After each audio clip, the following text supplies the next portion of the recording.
हमारे किचन में बनने जा रही है एक ऐसी चटपटी नमकीन जो कि आप सबके लिए सफ़र के लिए तो अच्छी है ही। साथ में अगर आपको हल्की भूख है, आपको कुछ हैवी खाने की इच्छा नहीं है, तो आप ये नमकीन एक बार ज़रूर खा सकते हैं। स्वागत है आपका हमारे किचन रीना की रसोई RKR में।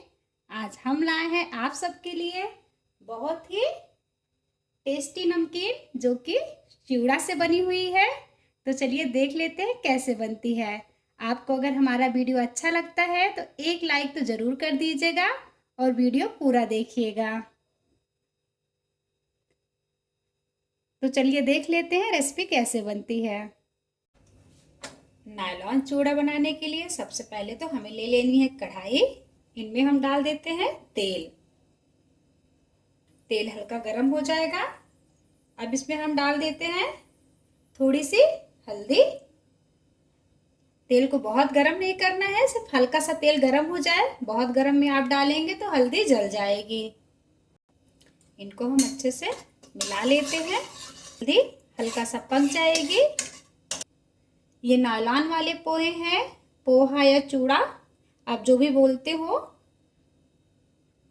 इनकी नमकीन बनती है तो बस इनको हम डाल देते हैं कढ़ाई में और इजी से ये मार्केट में मिल भी जाते हैं। इनको हमें धीमी आंच पे भून लेना है जब तक कि पोहे अच्छे से क्रिस्पी ना हो जाए। पोहे को भूनते हुए हमें 10 मिनट हो गए हैं, तो पोहे अच्छे से भून गए हैं। तो अभी आप इनकी आवाज़ सुन सकते हैं। इनमें काफ़ी अच्छी एक आवाज़ आ रही है और ऐसे पोहे को आप चेक भी कर सकते हैं। तो देखिए पोहा अच्छे से भून गया है। पोहे की नमकीन बनाते हुए आप 2 से 3 खास बात का ध्यान रखिएगा। पहला तो पोहे को बनाने से पहले आप इनको धूप में दिखा दीजिएगा ताकि इनकी स्मेल आती है पोहे की वो निकल जाए। और भूनते समय हमें समय कम लगता है और ये काफ़ी क्रिस्पी बन के तैयार हो जाते हैं।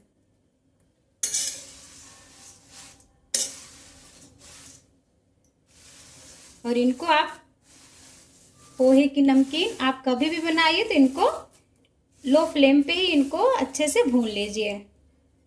पोहा अच्छे से भून गया है तो अभी हम गैस की फ्लेम को बंद कर देते हैं और इनको ठंडा होने देते हैं। जब तक कि पोहा ठंडा हो रहा है तब तक हम बना लेते हैं इनके मसाले। हमें ले लेना है 3 टेबल स्पून शक्कर,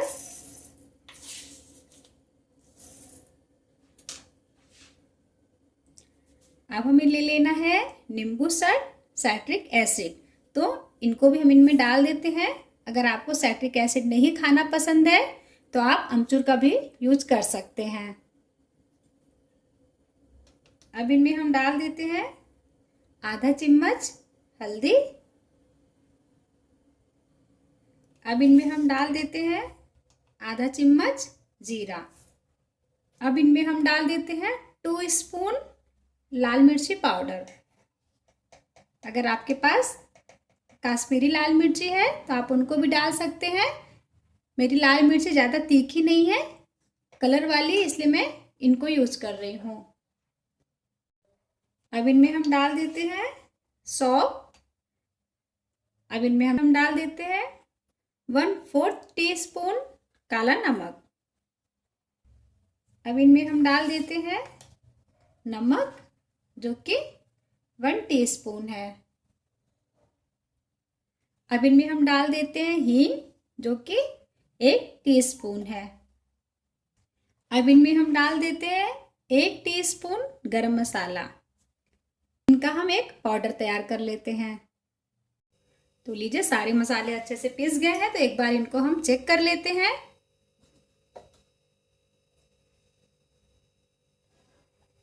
देखिए इनका कलर भी बहुत प्यारा आया है और ये बहुत अच्छे से काफी बारीक अच्छे से ये पीस भी गए हैं। इनको रख देते हैं हम साइड में और चलते हैं गैस की तरफ। हम ले लेते हैं एक पैन और इनमें हम डाल देते हैं तेल। तेल हमने डाल दिया है, तो अभी हम तेल को अच्छा गरम कर लेंगे। तेल अच्छा गरम हो गया है, तो अब हम ले लेते हैं मक्का पोहा। तो मक्का पोहा फ्राई करने के लिए आपको तेल खूब अच्छा गरम चाहिए, तभी मक्का पोहा अच्छे से फ्राई होगा, नहीं तो ये ट्रांसलूसेंट हो जाएंगे। तो बस थोड़ा थोड़ा करके हमें डाल देना है इनमें मक्का पोहा और इनको अच्छे से फ्राई कर लेना है। तो देखिए तेल अच्छे से गरम है, तो सारे ऊपर आ गए हैं। तो बस अब इनको हम निकाल लेते हैं। जब ये अच्छे से ऊपर आ जाए तो बस गैस की फ्लेम को हमें कम कर देना है और इनको निकाल लेना है। इनको हम निकाल के डाल देते हैं जो हमने पोहा भूज के रखा था उनमें। अच्छे से तेल निकाल के डाल देते हैं पोहे में। अभी हमने गैस की फ्लेम को एकदम कम कर दिया है ताकि तेल ना जले और जो हमने मक्का पोहा डाला था ना वो भी ना जले। सारे मक्के को हमने फ्राई कर लिया है। अब इनको भी हम डाल देते हैं चूड़े में। सारे मक्के को हमने फ्राई कर लिया है। अब हम डाल देते हैं इनमें सेंगदाना।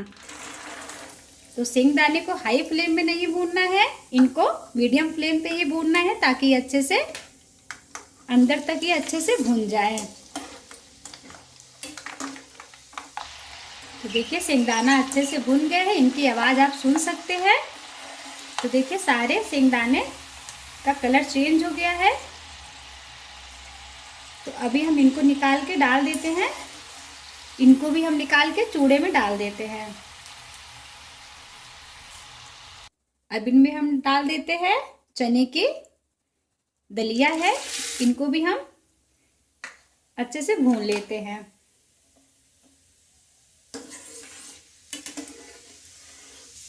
तो ये भी अच्छे से भुन गए हैं, तो इनको भी हम निकाल के डाल देते हैं पोहे में। अब इनमें हम डाल देते हैं ये सूखे नारियल है जो कि हमने बारीक टुकड़े में काट लिया है। ये ऑप्शनल है, अगर आपको अच्छा लगता है चूड़े में तो आप डालिए, वरना आप स्किप भी कर सकते हैं। तो भी हम तेल में अच्छा फ्राई कर लेते हैं। तो देखिए ये बहुत जल्दी फ्राई हो जाते हैं। तो बस अभी गैस की फ्लेम को हमें कम कर लेना है और इनको फटाफट हमें निकाल लेना है। अब इनमें हम डाल देते हैं थोड़ा सा काजू और थोड़ा सा बादाम, जो कि हमने 2 टुकड़े में कर दिया है।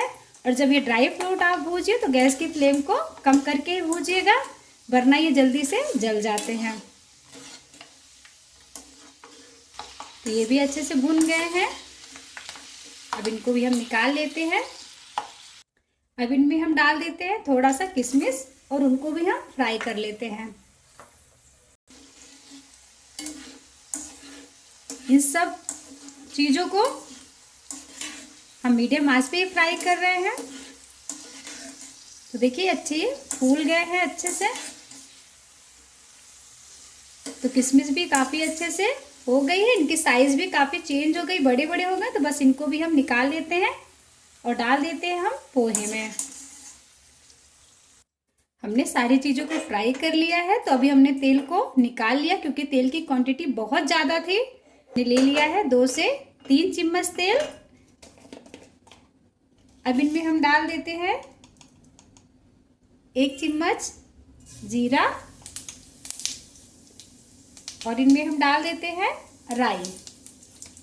राई जीरा अच्छे से भुन गया है, तो राई भी काफ़ी अच्छे से चटकने लगी है। अब इनमें हम डाल देते हैं खड़ी धनिया, जो कि हमने 2 टुकड़ों में कर लिया था। तो बस इसको भी हम डाल देते हैं, इससे इनका टेस्ट बहुत अच्छा आता है। और इनको भी हम अच्छे से भून लेते हैं।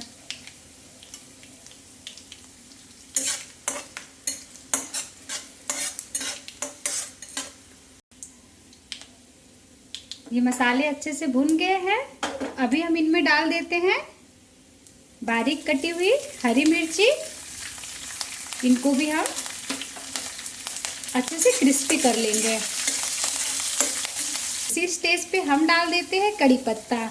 तो कड़ी पत्ते की क्वांटिटी हमने थोड़ा सा ज़्यादा रखी है, क्योंकि मुझे कड़ी पत्ता ज़्यादा पसंद है।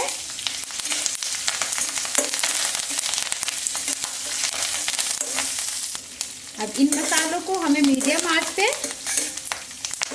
क्रिस्पी होने तक हमें भून लेना है। तो देखिए ये भी काफ़ी अच्छे से क्रिस्पी हो गए हैं। तो मैं पास से दिखा रही हूँ। तो देखिए ये काफ़ी अच्छे से क्रिस्पी हो गए और इनकी आवाज़ भी आप लोग सुन सकते हैं। तो बस अभी हम गैस की फ्लेम को बंद कर देते हैं और इनको डाल देते हैं चूड़े में। तो इन सारे मसालों को हम चूड़े में डाल देते हैं। में हम डाल देते हैं जो हमने मसाला तैयार किया था, वो हम सारे मसालों को इसमें डाल देंगे। अब इनको हम अच्छे से मिला लेते हैं।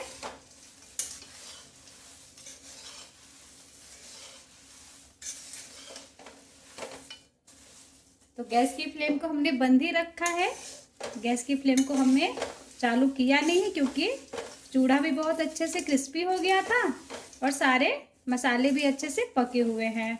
तो बस अभी हम इन्हें अच्छे से मिला लेते हैं। ये सारे मसाले चूड़ा सारे अच्छे से मिल गए हैं और हमने गैस की फ्लेम को बंद ही रखा है, क्योंकि इनको ठंडे में ही मिलाना है। गरम में आप मिलाएंगे ना तो जो हमने शक्कर और सारे मसाले बनाए थे, तो शक्कर की वजह से सारे मसाले जल जाएंगे और चूड़े का स्वाद भी अच्छा नहीं आएगा। तो लीजिए फ्रेंड, चूड़ा नमकीन बनके तैयार है। इनको खूब अच्छे से ठंडा कर लीजिए, फिर आप कोई भी एयर टाइट डिब्बे में भर के रख सकते हैं और इनमें हवा नहीं लगेगा, तो काफ़ी दिन तक ये इनके टेस्ट ऐसे ही बने रहते हैं और ये काफ़ी अच्छे और टेस्टी भी लगते हैं। तो लीजिए फ्रेंड्स, परफेक्ट मेजरमेंट के साथ, परफेक्ट टेस्ट के साथ होममेड चूड़ा नमकीन बनके तैयार है। तो आप भी अपने घर में बनाइए। चूड़े का टेस्ट कैसा आता है हमारे वीडियो पे कमेंट करिए, हमारे चैनल को शेयर और सब्सक्राइब करिए। Thank you, bye.